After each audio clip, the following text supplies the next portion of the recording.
This is a Hades room with Affirmable Best Gaming. We're checking out a game called Skotos. It's made by. Comes out on Steam. It's been out on Steam since September 17, 2001. It's a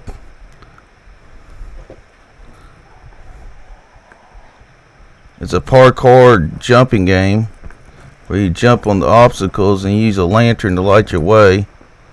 It's in first person. And it's made by Comdo Bit Games.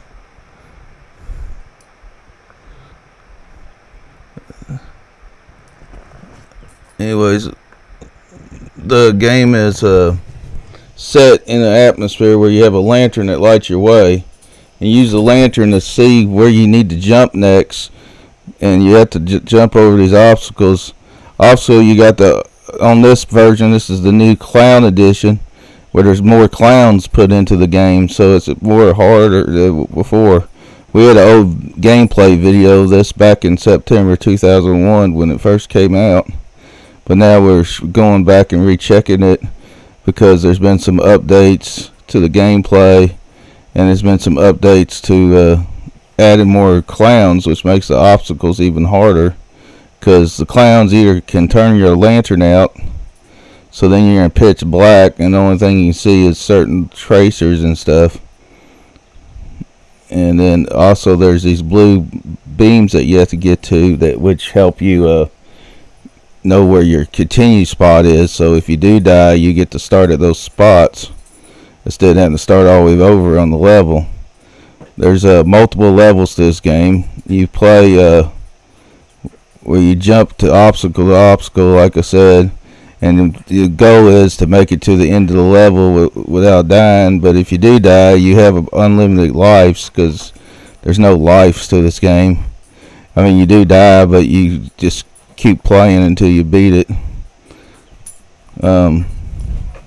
There's only like 4 reviews on Steam on it right now on this. There's a couple positives and a couple negatives. The negative aspect to it is some of the times when you jump, it doesn't let you jump properly. Then other times it lets you double jump, so it's kind of off balance there. There's some lighting issue here and there where, like, when you get too close to certain areas, it gets blurs out and like kind of jump screen a little bit. But it's not too bad. It's still playable. You just have to back yourself back up a little bit. The screen refreshes back to where you can see what's going on.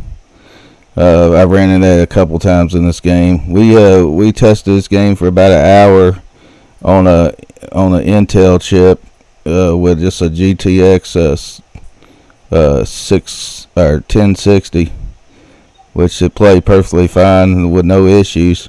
We were playing it on ultra settings at 1080p, so have no issues with the graphics. The graphics are basic, but they're not, they're good enough to know what the heck you're actually doing, and you can tell what's going on with the game. Like, there's certain platforms that move, like there's road spots that move back and forth where you have to jump in between them. Later on, there's also there's anchors that you have to go across, which those are real difficult because you have to jump from one side to the other. It's like spin jumps, which doesn't work very properly, so you have to kind of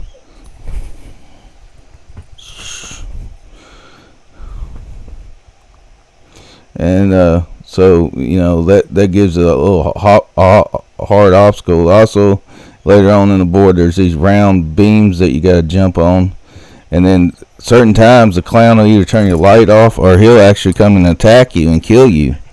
That way you can't get to the save point on time, and then you have to restart the actual the play that you were playing. So that right there is kind of frustrating in itself, but it also gives a challenge to the game, other than just not knowing what doing the same thing over and again. You have different challenges on the way.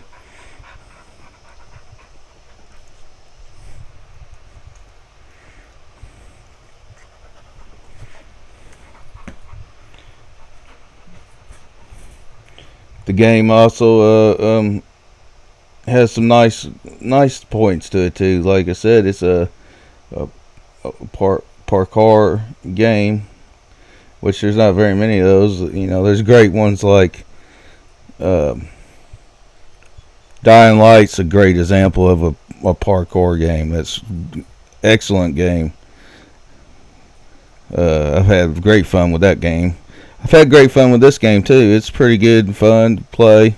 It's not that costly. It's only $6.99. I mean, there's not much to it. It's just you're jumping from platform to platform, trying to get to the end of the board. When you do, it opens up the next level. I think there's 7 levels to this game, and they get more difficult each time you play it. So you gotta watch, take time. That's time your timing, and do your timing right. If not, you can run into obstacles where you just fall off and you miss your jump, or you actually just you don't realize where you are and you're actually going the wrong direction, and you're going backwards and forward, and you lose balance of what you're doing, because of course the only way you got lit up is your lantern that lights your way, which makes it even difficulter because some of the objects are actually dark and they only have like little spots on them where you can see just the little spots, so they only light up a little bit.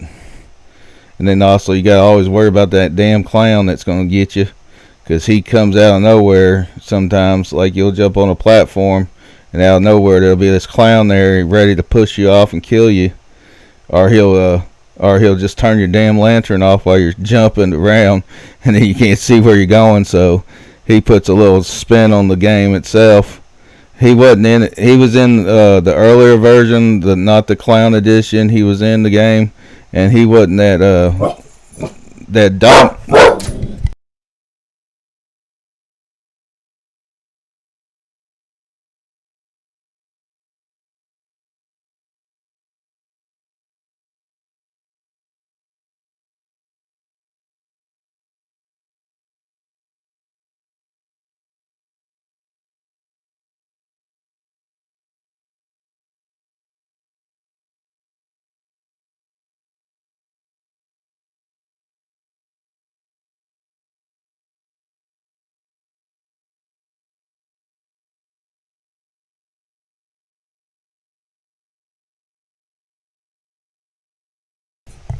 Anyways, back to the issue on this game.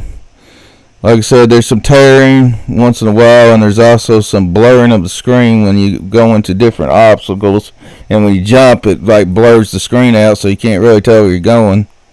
So that's a terrible thing.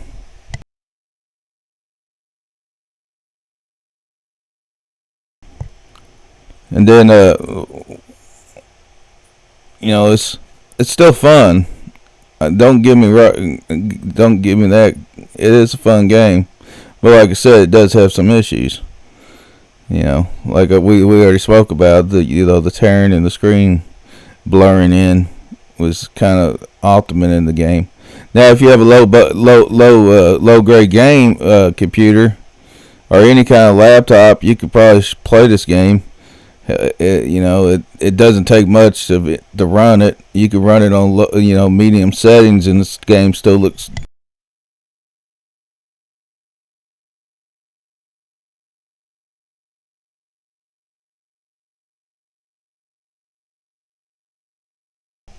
The game's where is that? Oh yeah, when the game you play in it, and you can play it on a low end computer, because the graphics can be turned down, if it needs to. But even that, you can play the game even on medium settings, and the game still looks pretty much the same. The only main difference is when you turn it to ultra, like the wood grain or the concrete, you can see more of the dimensions to it.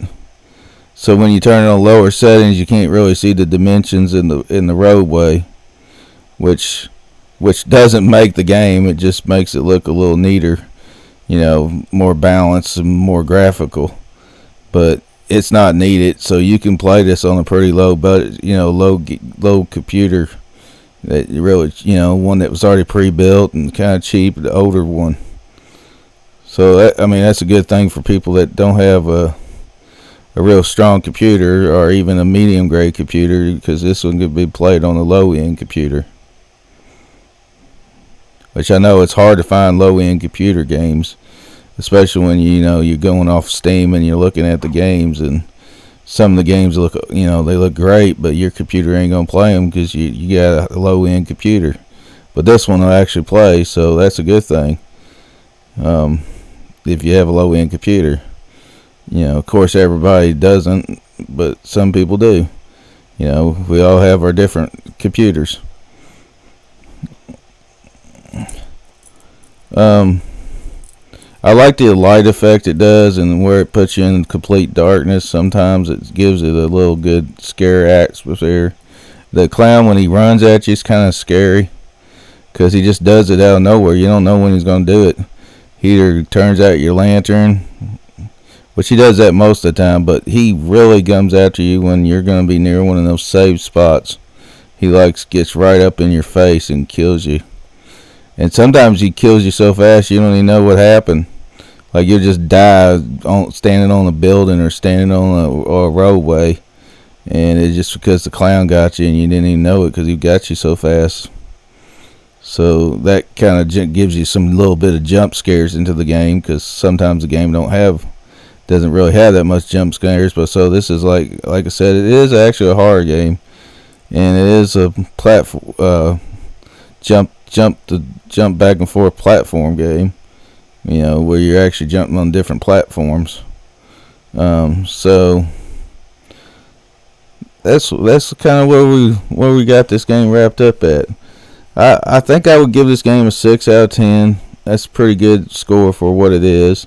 It's $6.99, so basically $1 per score. If you think about it that way. The sound's pretty good. I give the sound about 8 or 9. The graphics, we'll give it graphics about a 7. But the gameplay, we're gonna give it about a 5. So we'll just average it all out, and like I said, we'll give it a 6 out of 10 for this game. So I hope you liked my video, and if you do like our videos, give it a like, because it really helps out the channel. If you like the channel, give us a sub. That way we can keep bringing these great games to y'all and talking about them and letting you know what we got and what we think about each game.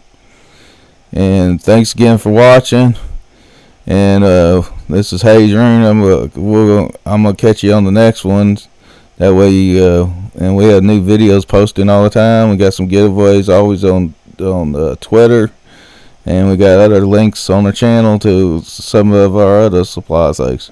So thanks again for watching, and we'll catch you on the next one.